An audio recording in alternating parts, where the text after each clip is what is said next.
एक ऐसा जिन जिसने कि एक लड़की की पूरी ज़िंदगी बर्बाद कर दी और तो और उसको माइंडसेट ऐसा कर दिया कि वो बिल्कुल ही डिस्टर्ब हो गई। उसने उस लड़की को अपने पीछे पागल बना दिया। कैसे, चलिए जानते हैं। हेलो दोस्तों, मैं ऋतिक आर्य लेके आया हूँ आपके लिए फिर से एक नई स्टोरी। जिसने भी अभी तक चैनल में सब्सक्राइब नहीं करा वो जाके सब्सक्राइब करो यार, और वीडियो पसंद आ रही है तो लाइक करो और साथ ही साथ सबको शेयर करो। तो दोस्तों आगे बढ़ते हैं स्टोरी की तरफ। ये स्टोरी है पाकिस्तान के लाहौर की। वहाँ पर की एक फरजाना नाम की लड़की, जिसके डैडी की हाल ही में डेथ हुई थी।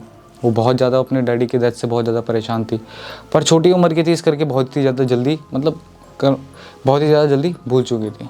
फिर धीरे धीरे जैसे वो बड़ी हुई, अपनी मम्मी के साथ उसकी अच्छी खासी बॉन्डिंग हो रही थी। पूरे परिवार में वो एक ही बच्चा था उनका, तो वो अकेली होने के साथ साथ इस करके सबकी रानी भी थी। तो उसकी माँ भी उसको बहुत अच्छे से रखती थी अपने पास। बहुत टाइम तक वो अच्छे रहे। 1-2 साल जैसे जैसे बड़ी होती गई, धीरे धीरे उसके अंदर चेंजेस आने लगे। तो जैसे उसकी एज इतनी हुई कि उसकी पीरियड आ सके, उसकी मम्मी ने उसको बाहर जाना बंद कर दिया। उसको घर से निकलने के लिए उसको मना कर दिया। उसको अपने ही घर के अंदर कैद होकर रहना पड़ा। वो अकेली बस इधर उधर देखती रहती थी, कुछ किताबों के पन्ने पलटते रहती थी, अपने आप में ही गुमसुम चुप, किसी से ना कुछ कहना, किसी से ना कुछ बोलना। बस भगवान से यही दुआ करती थी कि यार तुमने एक तो मेरे पापा भी छीन लिए, ऊपर से मेरे को ऐसे अकेले बंद कर दिया कि मेरे यहाँ पर कोई वजूद ही नहीं है, ज़िंदगी ही नहीं बची। उसकी मम्मी उसके लिए सब कुछ करती है जितना उससे हो सकता है। पैसे वाली फैमिली थी तो किसी चीज़ की कमी तो नहीं थी, तो जैसी भी उसकी नीड्स होती थी वो सब नीड्स उसकी वो पूरी करती थी। वो अकेलापन उसको इस कदर खाने लगा था कि उसको लगता था कि बस मैं सुसाइड कर लूँगी, अगर मैं थोड़े दिन और रही ऐसे तो मैं सुसाइड कर लूँगी, ऐसे उसके मन में आया। उनके घर के सामने कुछ पंजाबी रहने आ गए, जिनके 3 बेटे थे और 2 बेटियाँ थी। 3 बेटों में 2 बेटे ब्याहे हुए थे, एक की अभी शादी होनी बाकी थी, और वो 2 लड़कियाँ अभी बैचलर थी। मतलब ये फरजाना की उम्र की रही होंगी। तो फरजाना को लगा कि मेरे घर के सामने कोई आया है, तो फरजाना अपनी छत पे गई और वहाँ से सबको देखने लगी। खिड़की थी वहाँ पर, एक खिड़की से मैं देखने लगी कौन आया है। तो जैसे ही उसने खिड़की से नीचे देखा, वहाँ पर एक लड़की जिसके हालात कहीं से भी लड़कियों वाले नहीं थे। उसकी वॉक, उसकी टॉक प्रॉपरली एक ऐसे जैसे एक लड़का ही होगा। उसकी बात करने का तरीका भी लड़कों जैसा, उसके खेलने का तरीका भी लड़कों जैसा। जैसे फरजाना ने उसको देखा और थोड़ी बहुत उससे बात करनी शुरू करी। नसीमा नाम था उस लड़की का। तो फरजाना और उसकी अच्छी खासी दोस्ती हो गई, मतलब पड़ोसी के ऐसा पड़ोसी, उनकी अच्छी खासी बातचीत होती थी। फरजाना को नसीमा यूँ कहती थी कि तुम ऐसा करो, जब भी तुम छत पे आते हो और तुम अकेला फील करते हो, तुम कुछ नहीं करना, तुमने एक ईंट उठानी है और दूसरी ईंट के साथ भिड़ा कर बजानी है। जैसी मैं आवाज़ सुनूंगी वैसे ही मैं ऊपर आ जाऊँगी। तो फरजाना जैसी ये सुनती है, फरजाना खुश हो जाती है। फरजाना कहती है कि मेरे पास कोई तो अकेलेपन का सहारा आया। और धीरे धीरे धीरे उनकी दोस्ती अच्छी खासी बढ़ती गई। लेकिन उसकी मम्मी को ये चीज़ बिल्कुल नहीं पसंद थी। उसकी मम्मी पता नहीं क्यों अवॉइड करती थी अपने आप को, कि उससे बात कर रही है। वो खुद को मना लेती थी, चलो छोड़ो, बच्ची है, अकेले कब तक रहेगी, लड़की है एक उसके साथ में। और धीरे धीरे उन्होंने एक टाइम ऐसा आया, उन्होंने एक दूसरे से कसम खाई कि हम अब पूरी ज़िंदगी भर सहेली रहेंगे। तो पूरी ज़िंदगी भर सहेली रहेंगे उन्होंने कसम खाई। तो एक दिन फरजाना की मम्मी ने उसको मना कर दिया कि तू उसके साथ मत रहा कर, कोई पता नहीं ये लड़कों की तरह तो हरकतें करती है, और ऐसे ऐसे करके उसको बहुत ज़्यादा पॉइंट करने लगी। तो यहाँ से फरजाना जवाब देती है कि मम्मी हम दोनों ने तो कसम खाई है कि हम दोनों साथ में पूरी ज़िंदगी भर सहेली रहेंगे। तो उसकी जो मम्मी थी अपने उसूलों की पक्की थी, तो उसने कहा चलो ठीक है, जब कसम खाई है तो अब पीछे भी नहीं हट सकते। तो उनकी दोस्ती वहाँ से चलनी शुरू हो गई। धीरे धीरे फरजाना ने अपनी मम्मी को कन्विंस कर उसको अपने घर पर भी बुलाना शुरू कर दिया। तो अपने कमरे में बैठते थे दोनों को दोनों, और कुंडी लग जाती थी। कमरे के अंदर से कुंडी लगाकर कमरे में घंटों घंटों तक बातें करते थे। क्या करते थे ये तो खैर आगे वीडियो में पता लगेगा। और घंटों घंटों तक इनका पता ही नहीं है कि कुछ ना पानी पीने आ रहे हैं ना खाना खाने आ रहे हैं, वहीं पे बैठे हुए दोनों को दोनों, और आपस में ऐसे ही चल रही है इनकी दोस्ती। अच्छी खासी चलती रही। एक दिन क्या होता है कि फरजाना का बर्थडे होता है। फरजाना अपनी मम्मी को कहती है कि मम्मी मैं इनको दावत पे बुलाना चाहती हूँ, तो क्या मैं बुला सकती हूँ। फरजाना की मम्मी कहती है देखो वैसे तो मेरा कोई मन नहीं है, पर तुम्हारा जो मन है तुम जानो, मुझे कुछ नहीं पता। फरजाना उसको एक तरीके से हाँ का इशारा समझकर उसको अपने घर बुला लेती है। जैसे ही उसको अपने घर बुलाती है, नसीमा वहाँ पर देखती है कि फरजाना जितने कपड़े अपने लिए लाई थी उससे कई ज़्यादा कपड़े वो नसीमा के लिए भी लाई है।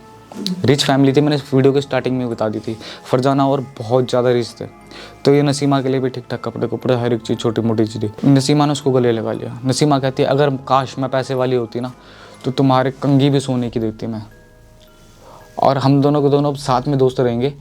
अब हम स्वर्ग में भी साथ जाएंगे और नरक में भी साथ जाएंगे। वो जब भी, और ये बात देखने वाली थी, वो जब भी स्वर्ग का नाम लेती थी ना, वो नरक का नाम जरूर लेती थी। ये बात एक दो बार फरजाना की मम्मी ने भी गौर करी, पर उन्होंने इस चीज़ को इग्नोर करा। उनको लगा शायद ऐसी लेती होगी। पर जब भी उसने स्वर्ग की बात करनी, तभी उसने नरक की भी बात करनी। एक टाइम ऐसा आया कि जो फरजाना के पापा थे, उनके कुछ काम बाकी थे, तो वो करने उनको लाहौर से बाहर जाना था। तो फरजाना की मम्मी ने फरजाना को बताया कि भाई ऐसे ऐसे बात है, हमने बाहर जाना है, तो जल्दी जल्दी तैयार हो जाओ। तो फरजाना जल्दी से जल्दी तैयार हुई, और वो चाहती थी कि जाते हुए एक बार पहले मैं नसीमा को मिलते चली जाऊँ, नसीमा को बताती चली जाऊँ। पर ऐसा नहीं हुआ। नसीमा उस दिन घर पर नहीं थी, नसीमा वहाँ पर थी नहीं। तो ये फरजाना उसको ढूंढती रही पर नहीं मिली। यहाँ से फरजाना की मम्मी फोर्स कर रही थी कि जल्दी चलो, लेट हो जाएंगे। तो ये लोग काम से निकल जाते हैं, लाहौर से बाहर जाते हैं, और ये 2-4 दिन वहाँ पर रहती है लड़की। इसका मन उभर जाता है, अपनी मम्मी को कहती है यहाँ पर मेरी तबीयत ख़राब हो रही है, यहाँ का पानी मेरे को सूट नहीं कर रहा है, जल्दी जल्दी घर चल लो, मेरा मन नहीं लग रहा है यहाँ पर, मैं बहुत ज़्यादा परेशान हो रखी हूँ, ये वो दिन। तो फरजाना की मम्मी देखती है कि सही में ये परेशान है, तो उसको बोलती है चलो कोई बात नहीं, तुम ऐसा करो घर ही चल लो। तो उसके जितने भी काम थे फरजाना की मम्मी के, वो सब छोड़ दिया उन्होंने और सीधा वापस घर आ गए। जब वो घर आते हैं तो वापस वही लड़की छत पे जाती है, फरजाना छत पर जाकर वही ईंट दूसरी ईंट पे बजाना शुरू कर देती है। तो नसीमा ऊपर आती है, ये दोनों आपस में बात कर ही रहे होते हैं। नसीमा को गुस्सा आता था। नसीमा कहती तू मेरे को बता के क्यों नहीं गई, मैं तेरे को इतना ढूंढा, तू मेरे को बता कर क्यों नहीं गई। इतना कहने के बाद फरजाना उसके लिए कुछ कपड़े और चूड़ियाँ वगैरह लेके आई थी। तो नसीमा कहती है मेरे को नहीं चाहिए, तुम मेरे से बात मत करो, मैं तुमसे नाराज़ हूँ, ऐसे ऐसे करके। तो उसको इतने हद तक वो परेशान कर देती है। फरजाना उसके पैर तक पड़ जाती है, लेकिन नसीमा नहीं मानती। नसीमा बोलती रहती है कि तुमने मेरे साथ गलत करा। तो फरजाना ने क्या करा कि फरजाना रोने लग गई। जैसे ही वो रोने लगी तो यहाँ से नसीमा को पता नहीं क्या हुआ, उसको ऐसा लगा, ऐसा मतलब आप सोच सकते हो कि अपना कोई दिल से रो रहा है और उसको नहीं चाहती कि वो फरजाना रोए वहाँ पर। उसने एकदम से उसको गले लगा लिया और इसी बीच उसने उसके लिप पे किस करी और वो भाग गई। तो ये चीज़ वो देखती है फरजाना, तो थोड़ी सी वो भी शॉक्ड रह जाती थी, वो करा गया ऐसे। तो कुछ दिन ऐसे ही चलते रहे ये लोग साथ में, बातचीत इनकी अच्छी खासी। एक टाइम के बाद जब नसीमा ने वहाँ से शिफ्ट करा, यहाँ पर ये जो फरजाना थी, इसकी हालत ख़राब हो गई, इसके चेहरे पे नील पड़नी शुरू हो गई, इसकी आंखें ब्लैक पुतलियाँ हटकर वाइट दिखने लग गई, इसका शरीर सूख कर कांटा हो गया था। ये बस उसी को याद करती रहती थी। उसकी मम्मी ने उसको एक कमरे के अंदर बंद कर रखा था कि यहाँ से निकले ना। उसको कुछ नहीं, कभी उसने अपने हाथ काटने, उसको खून चाहिए, फरजाना खून मांगती थी।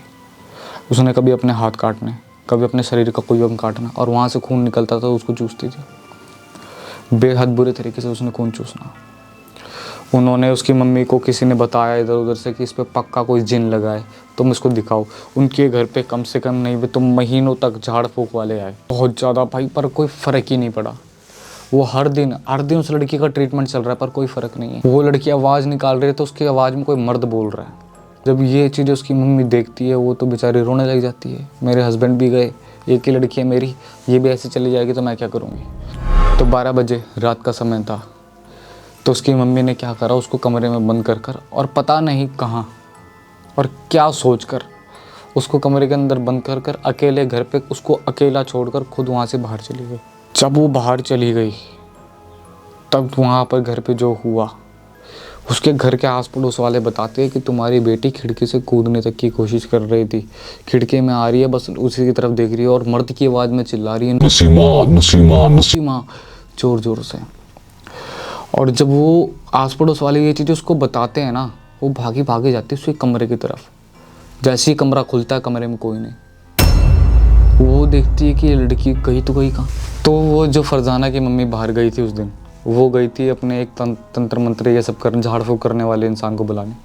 तो जैसे ही वहाँ पर गए, वो देखते हैं कि वहाँ पर उस कमरे में कोई है ही नहीं। उसको पूरे घर पे ढूंढ रहे हैं। अपनी यहाँ से फरजाना की मम्मी रोने पे लगी हुई है, और यहाँ पर जो उन्होंने बुला रखे थे झाड़ फूक के लिए, ये बस अपने मंत्र बड़बड़ा रहे हैं। एकदम से उस झाड़ फूक वाले ने बोला कि वो इस कमरे में नहीं है, वो ऊपर की तरफ को गई हैं। जैसे ही ऊपर को तरफ को गए तो वो लड़की उसी खिड़की में एक ईंट पकड़ के बैठी है और दूसरी ईंट पे जोर जोर से मारी जा रही है, ठक ठक ठक ठक बड़ी जोर से, जिसकी आवाज़ पूरी गली में सुनाई दे रही है। वो जैसी ही आवाज़ सुन के सारे गली के बाहर आए तो वो देखते हैं वो फरजाना की आंखें गायब, ब्लैक सर्कल्स है ही नहीं उसकी आंखों में, गए कहाँ। तो वहाँ पर बैठी बैठी ज़ोर ज़ोर से ईंट दबा रही होती है। इतने में वो जो नसीमा का भाई जो अनमैरिड था वो आता है ऊपर। वो ऊपर आता है, वो कहता है कि यार ये इतनी सूखी सी लड़की है जिसकी आंखों में अजीब से कुछ ऐसा लग रहा है कि किसी को बहुत टाइम से ढूंढ रही है। और वो थोड़ा जानता था लड़का इन सब चीज़ों के बारे में, तंत्र मंत्र के बारे में, भूत प्रेतों के बारे में अच्छा खासा जानता था। तो उसने क्या करा, वो हीलिंग भी करता था लोगों के घरों की। उसने क्या करा, उस लड़की को बोला कि नीचे आओ, मैं मिला था तुम्हें नसीमा से। भाई वो लड़की उसके हाथों तक जैसे गई है, मैं आपको बताऊं, वो लड़की हवा में फ्लोट करती हुई उसके हाथों में गई है। जब उसने ये चीज़ देखी, अगर मैं बता रहा हूँ हमारे जैसा बंदा किसी को फ्लोट करता हुआ देख ले तो वहीं पे, मैं बता रहा हूँ, वहीं पे हम लोग बेहोश हो जाएं या हम लोग उसको कभी ज़िंदगी में नहीं भुला सकते। पर उस लड़के के अंदर इतना तगड़ा जिगरा था, जो उस लड़के ने उसको पकड़ा और अपने साथ रूम पे ले गए नीचे। रूम पे ले जाने के बाद वहाँ पर जाके पता लगा कि उसने तंत्र मंत्र करके जैसे तैसे करके उस जिन को पता लगाया कि कहाँ से है, कौन है। अब यहाँ पर आके एक मिस्ट्री निकलती है कि नसीमा नाम की कोई उनकी बहन थी ही नहीं। जब ये चीज़ फरजाना की मम्मी सुनती है, वो ऑन द स्पॉट वहीं बेहोश हो जाती है। देख रहे हो आप लोग कि सिर्फ फरजाना की मम्मी को दिख रही है वो नसीमा, बाकी पूरी गली कहती है कि ऐसी कोई लड़की तो हमने देखी नहीं। और वो 3-4 दिन तक उस लड़के ने उस घर की हीलिंग करी। तो हुआ ये था दोस्तों, वो लड़का एक दिन किसी के घर पे हीलिंग के लिए गया था, जिसकी वो हीलिंग कर रहा था, वहाँ से कोई चीज़ उठकर इस लड़के के साथ ही आ गई। वो इस लड़के के साथ आ गई। जब इन्होंने पिछला घर भी इसी वजह से छोड़ा था कि वहाँ पर ये हीलिंग वगैरह कर रहे थे, तो वहाँ पे भूत प्रेत के बारे में जब ये करता था काम, तो आस पड़ोस वाले लोगों को पता लग गया था। तो उनके मकान मालिक ने बोला, भैया ये सब यहाँ नहीं चलता, तुम ऐसा करो, तुम कोई और जगह देख लो। अब ये लोग जब यहाँ आए तो वो चीज़ इनके साथ ही आ गई। और जब ये चीज़ साथ में आई, सबसे पहले उसकी मेल किससे हुई? फरजाना से। फरजाना से मिलने के बाद ये सब सारा घटित हुआ। तब जाके पता चला कि रूम पर वो जिन, जो वो लड़की थी नसीमा, वो एक जिन थी और वो अपने असली स्वरूप में आकर उस लड़की के साथ फिजिकली इंटीमेट होती थी, फरजाना के साथ। उसको इस कदर उसने मेंटली डिस्टर्ब कर रखा था कि उसको नसीमा के अलावा कुछ और नहीं दिखता था। और वो जिन उसके खून भी लेता था, सब कुछ। और वो तो 3-4 दिन तक उस लड़के ने उनके घर की हीलिंग करी जैसे तैसे करके, उसके अंदर से वो जिन हटाया। और आज भी दोस्तों, आज भी कह देते हैं वो जिन अभी तक एक बोतल में बंद कर रखा है। तो दोस्तों यही थी आज की स्टोरी। वीडियो पसंद आई हो तो लाइक करो, कमेंट करके बताओ वीडियो कैसी लगी, और साथ ही साथ चैनल को ज़रूर से सब्सक्राइब करो और वीडियोस को सब दोस्तों को भेजो। बेल आइकन ज़रूर से दबा देना वीडियो को सबसे पहले नोटिफिकेशन पाने के लिए। Okay guys, bye.